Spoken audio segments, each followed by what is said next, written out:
पृथ्वी के हर कोने में आज हमें किसी न किसी रूप में जीवन देखने को मिलता है। लेकिन आज से 5 बिलियन साल पहले एक समय ऐसा भी था जब धरती अपने फॉर्मेशन फेज में था। आज इन पोल्स, पहाड़ और लैंडस्केप का लुत्फ उठाते हैं। उस दौर में ऐसा कुछ भी नहीं था।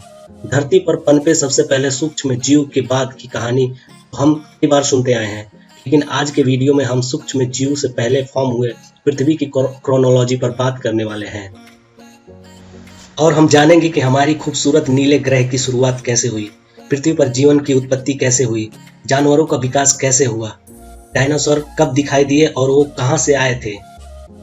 तो देर न करते हुए चलिए अपनी पृथ्वी के इतिहास की सभी कड़ियों को जानने की कोशिश करते हैं।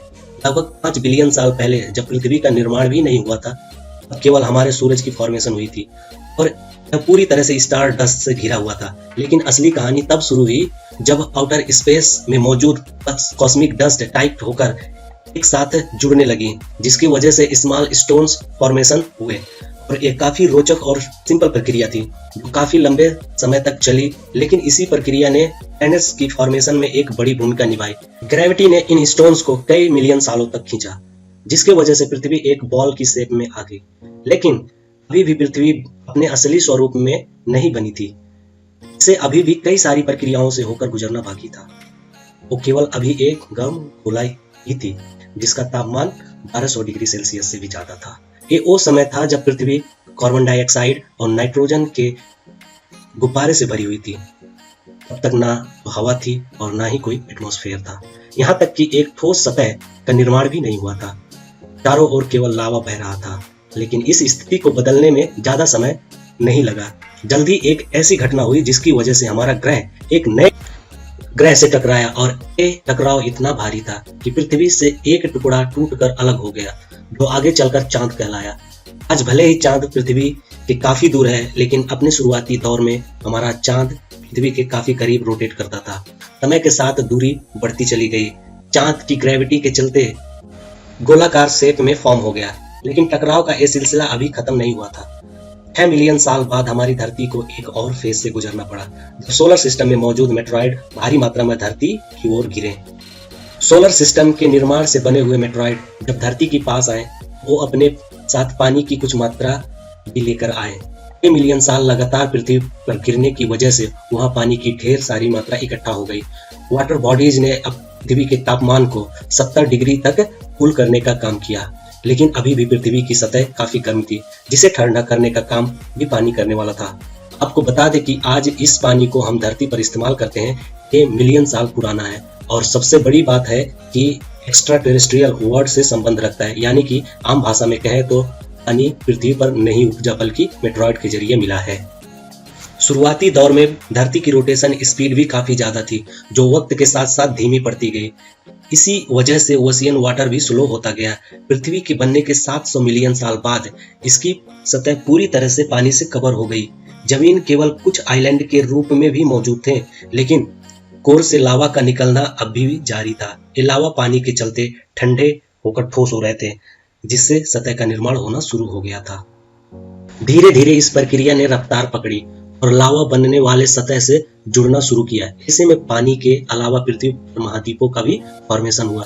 3 बिलियन साल बाद जब पृथ्वी एक ग्रह के रूप में फॉर्म हो गई, तब भी मेटेरॉइड का पृथ्वी पर गिरना जारी रहा। खासतौर जब मेटेरॉइड समुद्र में गिरा तो इसने पानी में अलग तरह के केमिकल्स को रिलीज किया, जिसकी वजह से कई रिएक्शंस हुए और पहले सूक्ष्म जीव धरती पर फॉर्म हो गई। सबसे पहले यूनिसेलुलर बैक्टीरिया ने पानी में जन्म लिया। कई मिलियन साल तक बैक्टीरिया इसी फॉर्म में रहे, लेकिन धीरे धीरे इन्होंने अपनी तादाद को बढ़ाया और समुद्र के कोने कोने में फैल गए। जैसे जैसे सूरज की रोशनी समुद्र पर पड़ी तो पानी ने ऑब्जॉर्ब करना शुरू कर दिया। सनलाइट की मदद से माइक्रो ऑर्गेनिज्म से कार्बन डाइऑक्साइड को पानी और ग्लूकोज में तोड़ा, जिसकी वजह से ऑक्सीजन का निर्माण हुआ।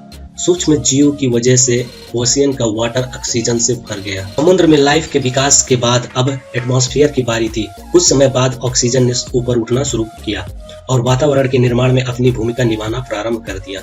आप ये कह सकते हैं कि अगर पहले सूक्ष्म जीव के विकास नहीं होता तो शायद हमें आज पृथ्वी का ये स्वरूप देखने को नहीं मिलता। जीवन के पहले निशान के बाद हमारे ग्रह में कई बदलाव आए, लेकिन खैर ये तो अभी शुरुआत थी। धरती पे अभी बहुत कुछ देखना बाकी था। इसी तरह 2 बिलियन साल बीत जाने के बाद पृथ्वी पर ऑक्सीजन की मात्रा काफी बढ़ गई और प्लैनेट की रोटेशन स्पीड एक भारी कमी आई, दिन बड़े होते चले गए और पृथ्वी पर वो सभी हालात पैदा हो गए जो किसी भी जीवन के लिए सबसे जरूरी थे। 1.5 मिलियन साल बाद जब सब कुछ शांत हो गया तो पिघले लावा के चलते पृथ्वी की सतह ने टूटना शुरू किया। शुरुआती दौर में जमीन पूरी तरह से एक दूसरे से जुड़ गई थी, लेकिन लावा के चलते प्लेट्स में मूवमेंट स्टार्ट हुई, जिसकी वजह से सभी सतह टूटकर अलग अलग महाद्वीपों का निर्माण शुरू कर दिया। जहां एक तरफ सभी महाद्वीप एक दूसरे से अलग होने लगे, वहीं ज्वालामुखी के चलते कार्बन डाइऑक्साइड प्रोड्यूस हुई। कुछ समय बाद धीरे धीरे पृथ्वी का तापमान 50 डिग्री सेल्सियस तक नीचे गिर गया। नॉर्थ और साउथ पोल में बर्फ गिरने का सिलसिला शुरू हो गया। धीरे धीरे पूरा बर्फ 3 किलोमीटर चौड़ाई से ढक गया। बर्फ इतनी ज्यादा थी कि स्पेस से पृथ्वी सफेद दिखाई देने लगी। सूरज से आने वाली गर्मी सफेद बर्फ के चलते वापस आउट स्टेशन रिफ्लेक्ट होने लगी, लेकिन ये स्नो एज हमेशा के लिए धरती पर नहीं रहने वाली थी। पृथ्वी का कोर गर्म था, इसलिए एक बार फिर ज्वालामुखी फटने के चलते वातावरण गर्म हो गया और फिर बर्फ पिघल गई और एक बार फिर से कार्बन डाइऑक्साइड ने एटमॉस्फेयर में जगह बना ली। बर्फ के पिघलने से सनलाइट और आइस में केमिकल रिएक्शन शुरू हुआ, जिसकी वजह से वातावरण में ऑक्सीजन की मात्रा बढ़ गई। कई सालों तक ये घटना इसी तरह साइकिल में चलती रही।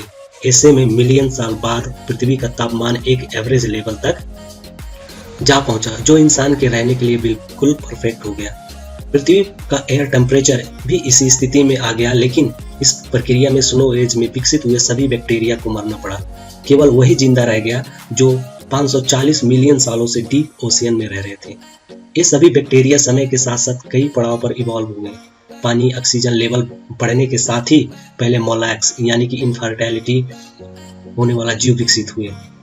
इसके साथ ही बोन स्केलेटन का विकास हुआ। पहले बोन से लेकर स्पॉट्स और टर्पोलाइट का विकास शुरू होने लगा। हालांकि जमीन अभी भी खाली थी, लेकिन पानी के नीचे एक ऐसी दुनिया का विकास शुरू हो चुका था जो इससे पहले पृथ्वी पर कभी भी नहीं पनपी थी। पानी के अंदर पहले इंसेक्ट के साथ प्रेडेटर्स का विकास हुआ, जिन्होंने अपने भोजन के रूप में टाइलोबाइट्स को खाना शुरू किया। जीवों के साथ साथ महासागरों में भी पेड़ पौधे अपनी जगह बनानी शुरू कर दी। प्लांट्स और एनिमल की कम से कम 10,000 प्रजातियां अस्तित्व में आया। अभी जहां पानी के अंदर एक सुंदर मरीन वर्ल्ड का निर्माण हो रहा था, वहीं हमारी सत्ता अभी भी मंजर थी। इसका सबसे बड़ा कारण सूरज की किरणों से पैदा होने वाली रेडिएशन थी, लेकिन जल्द ही समुद्र से निकलने वाली ऑक्सीजन ने रेडिएशन के साथ रिएक्ट करना शुरू किया, जिसकी वजह से ओजोन नाम की एक गैस का निर्माण शुरू हुआ। इस गैस ने धीरे धीरे पूरे पृथ्वी को कवर कर लिया है, जिसकी वजह से सूरज की आती हार्मफुल रेडिएशन लेयर के अंदर नहीं आ पाई। वक्त के साथ साथ ओजोन काफी मोटी होती चली गई, जिसकी वजह से 375 मिलियन साल पहले पृथ्वी की सतह पर पहले पौधा पनपना शुरू किया और ऐसे में एक ग्रीन इन्वायरमेंट का विकास शुरू हुआ। इस प्रक्रिया को पूरा होने में काफी समय लगा, लेकिन हरे भरे वातावरण के विकास के साथ समुद्र में मछलियां भी पनपने लगी। इन मछलियों की फिन्स जैसे धीरे धीरे इवॉल्व हुए, जिससे ये पानी से बाहर आकर जमीन पर रहने लगी। बस इसी तरह बाकी वेजिटेशन का भी विकास हुआ, लेकिन वो मछली थी जिससे 15 मिलियन साल पहले समुद्र को छोड़कर जमीन पर घर बनाया और धीरे धीरे इनके इवोल्यूशन ने कई जानवरों का विकास किया। सबसे पहले शुरुआत लैंड रेप्टाइल से हुई, लेकिन इनमें इवोल्यूशन के चलते धीरे धीरे डायनासोर्स की कई प्रजातियां धरती पर देखने को मिली। धरती पर हरियाली बढ़ने के साथ जंगलों का विकास हुआ और ये जंगल की बड़े डायनासोर का घर बन गया। आप ये मान लीजिए कि प्रकृति कैसे जीवन का आगाज कर चुका था कि हर दिन बदल रहा था और बेहतर हो रहा था। धीरे धीरे फॉर्मेशन तब से लेकर आज तक की एवोल्यूशन का ही एक नतीजा, जिसके बाद हमें कई सारे जानवर और इंसान भी देखने को मिले। ये थी पृथ्वी के फॉर्मेशन से लेकर जीवन की उत्पत्ति की कहानी। इन फैक्ट से पता चलता है कि आज इस पृथ्वी को हम देखते हैं, इसके इवोल्यूशन के पीछे एक गहरा इतिहास छिपा है। इवोल्यूशन की रेस आज भी जारी है और अभी भी प्रकृति उसी रफ्तार से इवॉल्व हो रही है।